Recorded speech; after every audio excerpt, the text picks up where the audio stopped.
இன்னைக்கு ஸ்டாலின் ஆட்சியில் இருந்திருந்தாரா நம்ம வந்து இந்த மாதிரி மீட்டிங்கை போட்டிருக்க முடியாதுன்றாரு. ஏன் இவர் கால் ஷீட் அவர் வாங்கிட்டு இருப்பாரா? இடையூறு படம்லாம் நடிச்சப்ப நல்லா இனிமையா இருந்ததா, அருமையா? நீங்க உங்களோட நிறைய படம் ஸ்டாலின் ஆட்சியில் இருந்தா அந்த மீட்டிங் அவர் நடத்திருக்க முடியாது, நான் உங்ககிட்ட பேசிருக்க முடியாதுன்றாரு.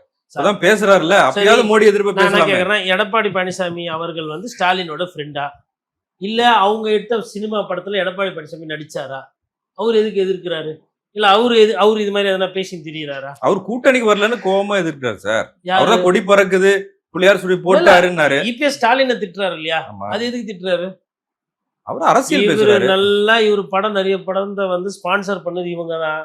நல்லா அவங்களுக்கு சம்பளம் அவங்க கிட்ட இருந்து அந்த குரூப்ல அவங்க ஃப்ரெண்ட்ஸு கிட்ட அந்த சர்க்கிள்ல சேர்ந்து தான் இவர் படமே நிறைய ஓடிச்சு.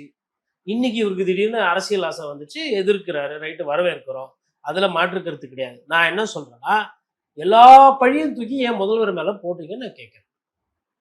நாம் தமிழர் கட்சி அண்ணன் சீமானை விட இவர் அதிகமா கேட்டாரா, பேசிட்டாரா? படத்துல எல்லாம் காட்டுவார் இவர் ஜெயிலில் இருக்க மாதிரி. என்னைக்குன்னா இவர் ஜெயிலுக்கு போயிருக்காரா?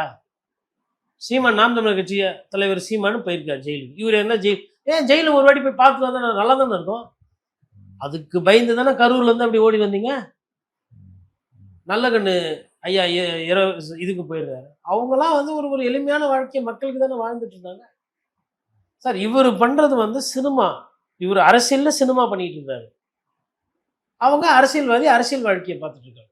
இவருக்கு வந்து இவர் வந்து நான் சொல்றேன் பாருங்க, விஜய் சாரை பொறுத்தவரையிலும் மோடியை பற்றியோ ஸ்டாலின் அவர்களை பற்றியோ இல்லை அமித்ஷாஜி அவர்களை பற்றியோ இல்லை எதிர்கட்சி தலைவர் எடப்பாடி பழனிசாமி அவர்களை பற்றியோ பிரதமர் ஆல்ரெடி சொல்லிட்டான் அவரை, நாம் தமிழர் கட்சி சீமான் அவர்களை பற்றி விமர்சனம் பண்ணுவதற்கு எல்லளவும் முகாந்திரம் இல்லைன்றது என்னோட.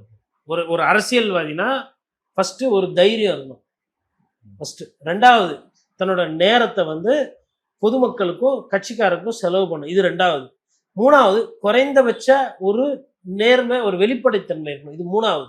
நான்காவது, மக்களோட பிரச்சனை என்ன, கவர்னன்ஸ்னா என்ன, மக்களுக்கு எது தேவை, எது வாழ்வாதார பிரச்சனை, அரசியலில் என்ன நல்லது கெட்டது இருக்கு, எது தெரியணும். நாலாவது.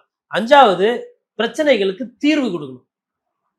பைக்கில் வராங்க கூட கூட டம்பு டம்பு டம்புன்னு கார்ட்டூன் நெட்வொர்க்கில் உழற மாதிரி உழுறாங்கலாம், அதுக்கே அவரால் ஒரு தீர்வு கொடுக்க முடியல. அப்போ இப்போ நான் சொன்ன 5 விஷயம் இதில் எது அவர்கிட்ட இருக்கு சொல்லுங்க. அவர் நல்லா நடிக்கிறாரு, பாட்டு பாடுறாரு, டான்ஸ் ஆடுறா கூட சொல்லக்கூடாது ரெண்டு பேரும். அது நானே ஏற்றுக்கிறேன், அவர் நல்லா பண்ணுவார், டான்ஸ்லாம் நல்லா பண்ணுவார், கூட பாடி இருக்காரு, பாட்டு பாடுவார் சார். அவர் பாட்டு எனக்கு கூட தான் பிடிக்கும், அந்த தொட்டபெட்டா பாட்டு, முட்டை பரோட்டா பாட்டு.